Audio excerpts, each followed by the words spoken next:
Alors, dans quoi et où il fallait mettre son argent pour obtenir le meilleur rendement? C'est un peu, vous allez voir, une histoire des placements dont on va parler dans quelques instants avec cette publication d'une étude qui fait foi, hein, qui fait autorité, qui fait référence sur le sujet. Le Global Investment Returns Edition, édition donc 2023 du Crédit Suisse. Bonjour Laurent. Bonjour David. Laurent Grassin, directeur de la rédaction de Boursorama.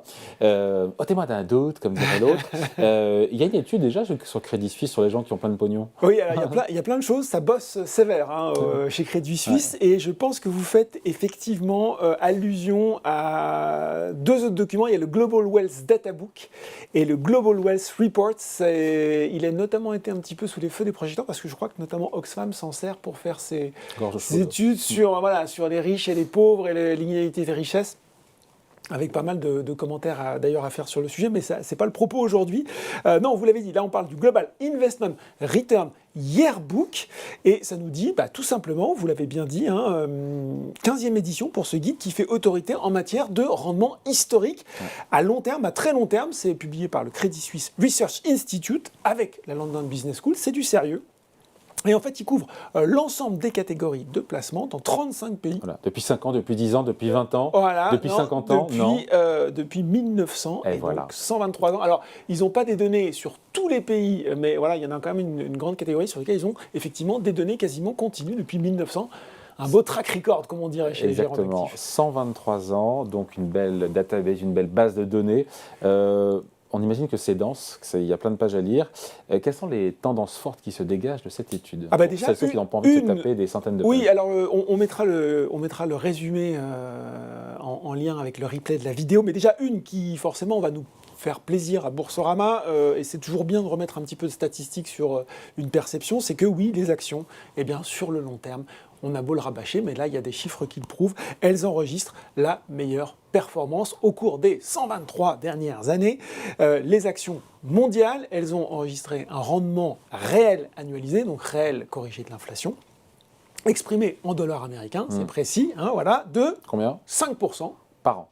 5%, rendement réel annualisé, 5% par an, contre 1,7% pour les obligations David, 0,4% pour les bons du Trésor. Elles ont surperformé les actions, les obligations et les bons du Trésor et l'inflation sur les 35 marchés sur lesquels on a des données. Donc finalement, l'investissement en bourse, c'est pas faute de le répéter, c'est ce qui reste sur le très long terme le plus rentable. Quel est le marché boursier le plus performant? On veut savoir. Alors, à votre avis? Les Américains. Moi j'aurais répondu la même chose, honnêtement, oui, mais non. Depuis 1900, c'est l'Australie, le marché le plus performant, et oui, avec un rendement réel annualisé de 6,43%, suivi de près par les États-Unis à 6,38% quand même. C'est quasiment pareil. Oui, mais ça n'empêche que c'est les Australiens les premiers.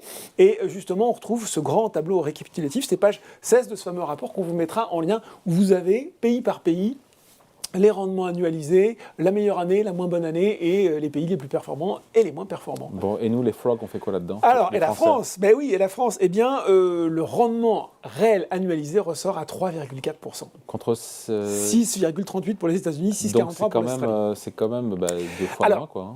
Il faut regarder justement, c'est pour ça que ce tableau est super intéressant, il faut rentrer dans les détails. On n'est pas si mauvais que ça. Alors certes, on va commencer par les mauvaises nouvelles, on est plutôt en dessous des marchés émergents, ils sont à 3,8, en dessous de la moyenne européenne qui est à 4,1%, et là vous allez me dire, où sont les bonnes nouvelles, et en dessous de la moyenne mondiale. Mais on est au-dessus de l'Allemagne qui est à 3,1%, au-dessus de l'Italie qui est à 2,1%, et l'Autriche, bonne dernière de la classe, à 0,9%.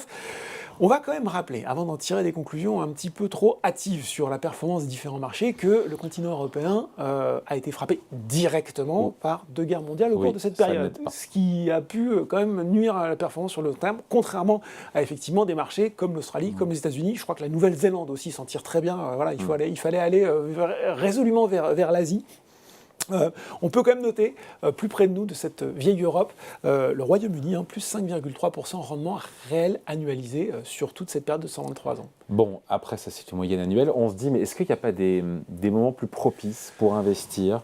Des momentum. Oui, là, pas non plus de grosses surprises, il fallait faire partie de la génération. au moment où on parle des retraites, des boomers, oui, de ces générations d'après-guerre, qui a vu une forte croissance, fort développement des marchés, d'actions également. C'est la meilleure année pour le rendement réel des actions, c'est 1954.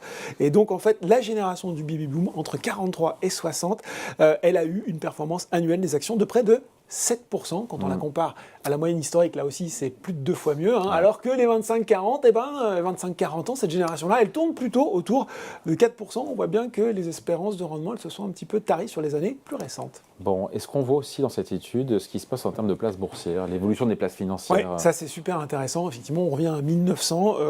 En 123 ans, David, les actions américaines, elles ont vu leur poids multiplié par 4. Elles sont maintenant 58% du total mondial, alors que dans le même temps, la France, si on reparle d'elle, 3%, a vu la sienne divisée par 4. Ce qui explique aussi, là aussi, quand on a une vision parfois peut-être un peu plus distante de la bourse, que quand on vous parle des marchés européens, des marchés français, on vous parle aussi forcément des marchés américains, parce que ce sont eux qui donnent le là. On finit peut-être avec un enseignement un peu plus, parce que là c'est le rétroviseur, un peu plus prospectif. Oui, parce qu'ils se sont intéressés cette année plus particulièrement aux effets de l'inflation. Et les constats qu'ils dressent sont assez intéressants. J'en ai pris 3 qui me semblent vraiment intéressants et qui sont d'ailleurs peut-être parfois un petit peu à rebours à ce qu'on entend. Déjà, il vous explique, au cours des 123 dernières années, alors on va dire que les performances passées ne pas les performances futures, mais c'est quand même assez intéressant. L'inflation, nous explique-t-il, chez Crédit Suisse, a eu un impact négatif sur les obligations et les actions. Vous savez, on entend parfois que les actions, ça protège de l'inflation. On rempart les actions contre l'inflation, c'est pas le cas. En fait, c'est ce que nous dit Crédit Suisse, c'est que non, et que historiquement, les rendements des actions, deuxième constat, et les obligations ont été beaucoup plus faibles pendant les cycles de hausse, de resserrement des taux, que pendant les cycles d'assouplissement, atténuation. Là, ça nous surprend un petit peu moins. Et il termine sur une conclusion, ça va peut-être faire écho avec ce que vous disiez avec Patrick Artus, assez pessimiste pourraient dire certains, ou peut-être assez réaliste, en disant, les investisseurs qui aujourd'hui s'inquiètent d'une possible stagflation, croissance économique plus faible, inflation élevée, ont raison de le faire, préoccupation justifiée. Pour le moment, on n'en voit pas tellement les effets, alors que le CAC 40 a battu un record historique hier, à plus de 7401 points, mais l'année n'est pas finie, loin de là. Voilà, donc comment il s'appelle cette étude, comment elle s'appelle? C'est alors attendez, je vous le retrouve précisément, Global Investment Returns Yearbook. Voilà, on retrouvera le lien évidemment dans la vidéo, pour ceux qui ont envie de se taper tout ça. Merci en tout cas. C'est très clair. Laurent. Salut, merci David.